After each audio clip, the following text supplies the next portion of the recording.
Today we're going to talk about the difference between equations and inequalities and how to determine if a number is a solution to an equation or an inequality. This should be review for you except for the inequality part. So, looking at these three examples, we want to look at what's the same and what's different about the three.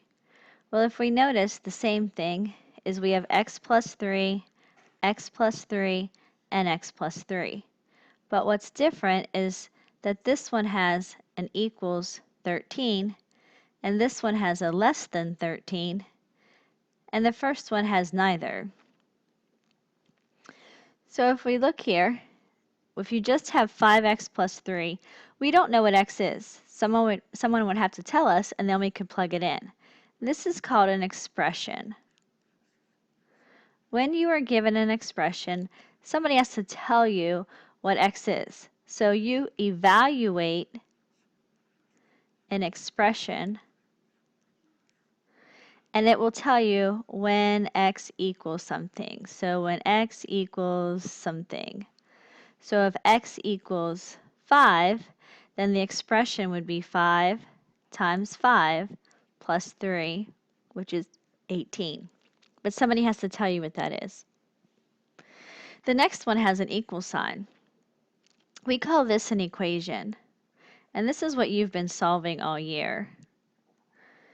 An equation you solve, and you get a value for x. So if I solve this, I subtract 3 from both sides, and then I'm left with 5x equals 10, therefore x equals 2. It has one solution to it. Now, if I look at the last one here, this is a new one. This symbol here makes this an inequality. It's not equal. N negates what comes after it, so it's not equal, an inequality. Therefore, it's less than, which you've probably seen, greater than, which you've seen. Maybe you haven't seen the next two. Less than or equal to, or greater than or equal to. So those right there mean or equal to. That's what that line means. So that means x could be less than it, or equal to it, or greater than or equal to it. All right, so let's go ahead and start. We want to check whether the numbers 2, 3, and 4 are the solutions to this equation. Notice there's an equal sign, so it's an equation. So normally up until this point we had solved the equation, but now we can quickly use mental math to plug in 2 to see if it's an answer. So when I plug it in, I get 4 times 2 minus 2 equals 10. Well, in my head, I can do 4 times 2 is 8, and 8 minus 2 is 6. 6 equal 10? No, so 2 is not a solution. I can try 3. I can plug in 4 times 3 minus 2 and see if that equals 10. 4 times 3 is 12 minus 2 gives me 10. Does that equal 10? Yes. So 3 is a solution.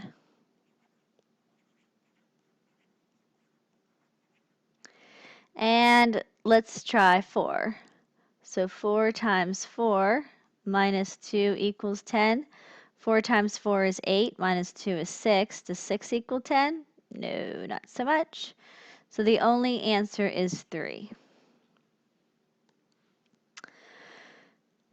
So when do we use this? Well, sometimes you want to estimate an answer. You don't need the exact answer. And in this case, you're shopping and you're going to buy tacos. And your ingredients list consists of chips, beans, cheese, olives, and tomatoes. Chips cost $2.99, beans cost 99 cents, olives or cheese costs $3.99, olives cost $1.49, and tomatoes cost $1. You have $10. You don't necessarily need to know whether or not what the exact price is, but you want to make sure that your cost is less than 10 or equal to $10. It could be less than that, it could be equal to that. It can't be 1 penny more because you don't have enough. So we're just going to estimate. So cost of chips is $2.99. We're going to say that's $3. 99 cents is $1, so that's $4 total. Cheese is $3.99. We'll make that 4, so that's $8. $1.49 for chips. We'll make that $1.50, so that's $9.50. and $1 for tomato is $10.50. So we have $10.50 in cost. Is that less than or equal to $10? No. So we do not have enough money. We'll have to go buy something else. All right, so let's review what an inequality was. An inequality is anything that's greater than, less than, greater than or equal to, or less than or equal to. So we want to decide whether 4 is a solution to the inequality. Whoops. Messing up my thing here. Okay, so looking here, I have 4 I'm going to plug in. Whoops, I lost my pen. So 2 times 4 minus 1 is less than 8.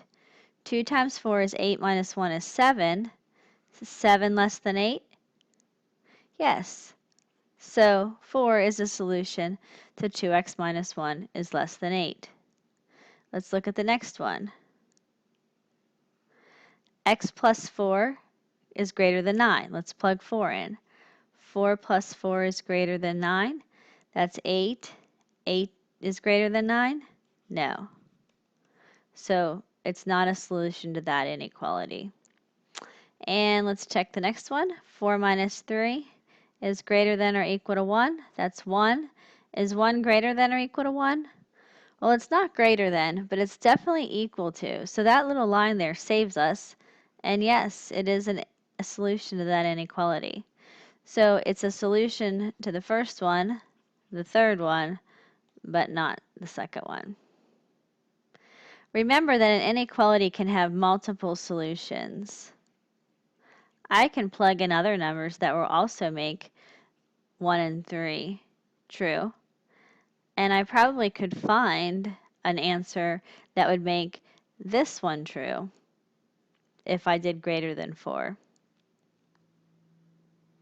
Okay, so your vet told you to restrict your cat's caloric intake to no more than 500 calories a day. So that means it has to be less than 500 or it could be equal to 500. You feed your cat 3 times a day. So giving X calories. So 3 times X has to be less than or equal to 500. Do the following values of X meet the vet's restriction? So let's plug this in. If I have 170 calorie serving and I'm going to give that to my cat 3 times a day, that has to be less than or equal to 500. So I'm going to do 3 times 100 is 300. 3 times 70 is 210. And 3 times 0 is 0. So I have to put that there. So I can add this up and I get 510. Is that less than or equal to 500?